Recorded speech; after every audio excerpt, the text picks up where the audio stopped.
So I actually have a decent camera for intros now. So yeah, it's worth the purchase. So if you've been following my videos, you know I do top 5 of Powercrushes, wall bounces, rage drives and stuff like that. So for this one we're doing top 5 Powercrushes, and like I say, it is my opinion. If you disagree with me, let me know in the comments. These are what I think, right? From my experience with the game, this is what I think of the top 5. So enjoy the video, have a watch, let me know in the comments what you guys think.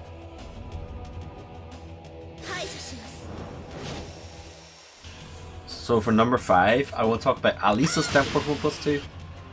Now, it's kind of shaky on being top 5. Before I was at 100% top 5 because it used to activate in 6 frame instead of 8 frame, but that was nerfed. So now it's 8 frame, like 99% of Powercrushes in this game.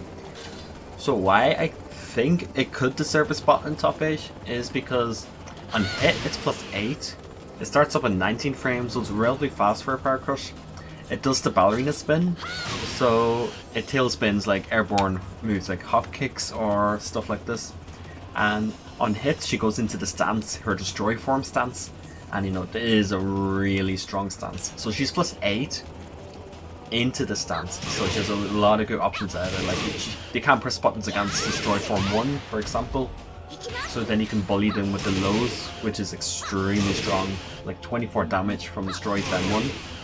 And yeah, it's just and if she's near a wall, it can wall spot as well.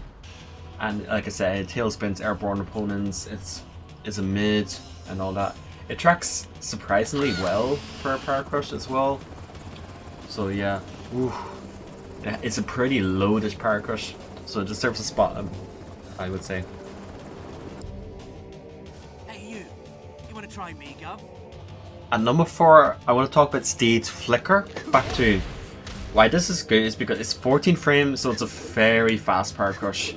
Might be the fastest Powercrush in the game at 14 frame, but also, you know, it's annoying flowchart, but it is effective. Like back 1 and whiff into Flicker back 2, for example. Like it's annoying dumb flowchart, but it can work if your opponent tries to take their advantage after Steed whiffs back 1, for example. So another thing is it's also a launcher. Now I'm a Steed player, I don't have the execution to perform this, I don't practice it or anything, but it goes something like this, and then instant while standing 1 afterwards, and then you can combo off it. So a launching Powercrush that's safe on block is pretty like damn good to have. So it just makes his interrupting his flicker stance a bit scary to do, but also at neutral, like it makes it scary to approach Steed because he has this big wall of 14 frame armors move in the way that can convert into the launcher if Steed players on point. So yeah, I think this deserves a spot on the list. It just complements his moveset in general, and it's just another like kind of annoying thing he has on top of everything else, which is why a lot of people consider Steve a top character in this game, maybe top 1 character by some people, but the execution curve is there, so thank God. So at number 3, also in my top 5 wall bounces video, is Asuka's 14+2. Now why it's good, because it's 15 frames, so it's fast. It's very fast for a Powercrush. It wall bounces, so she gets a full combo off it. And it just really complements her wall game, because she's all about frustrating the opponent, you know, she's make them scared of this, or make them kind of hesitate to attack after stuff like them back 3 on hit. Sidestep 2 because they're scared of it or whatever. The Powercrush is just another tool to make them scared of taking their turn against Asuka, or moving in the wrong way against her, or just taking their initiative offense at the wrong time. So yeah, her Powercrush is just another way to stop her. And against some characters, it can actually, because of the backswing effect, she backswings a little bit. It's not noticeable, but she does. It can actually go under some characters' jabs. So they can't even jab check it and then block it in time. With some characters, they can't even do that because it'll just go under it. So yeah, it's just a pretty loaded Powercrush. Has a lot of properties to it. So it just makes people scared to attack Asuka against the wall, and yeah. I hope you're ready. So at number 2 is Bob, because 14+2, 16 frame, very fast for a mid Powercrush. It can go under jobs, so I'll show you. you can actually go under jab, so you can't even jab check it to keep it in check. You don't even have that option.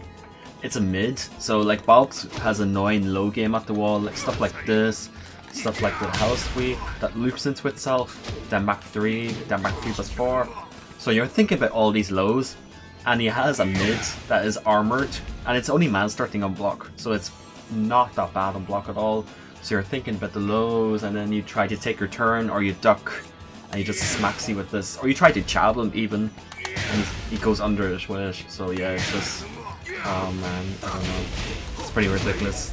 I would say it's number 2 Power Crush if the first Power Crush wasn't like obscenely stupid. It would be the best Power Crush in the game. So yeah, Bob's definitely deserves a spot. Powercrushes, it's fast for Power Crush, it's a mid. He has this silly wall game on top of it, so it just really adds to it. And it's only man starting on block.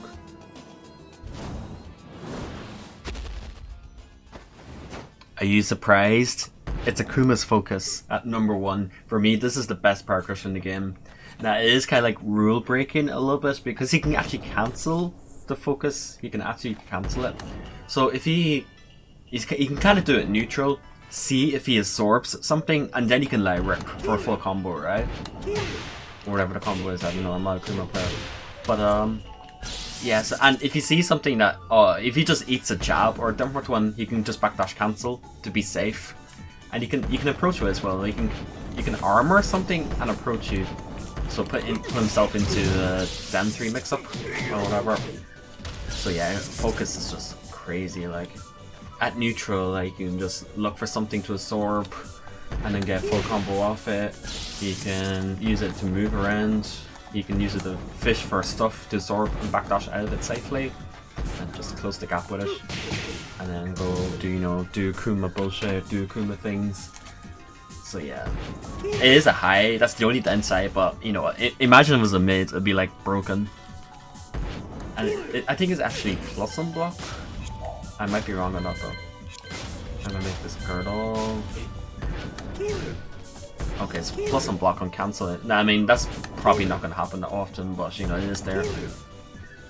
So yeah, I mean, if you agree with this list, or if you disagree, if you have a different opinion, let me know in the comments. I did have a few others, like honorable mentions, like Julia's forward 1+2, Chloe's back 1+2, Harang's backlash. There was a few that like barely didn't make it, but I just feel like these 5 just edges out a little bit, especially Alisa's at number 5. So let me know in the comment section what you guys think. And thank you for watching.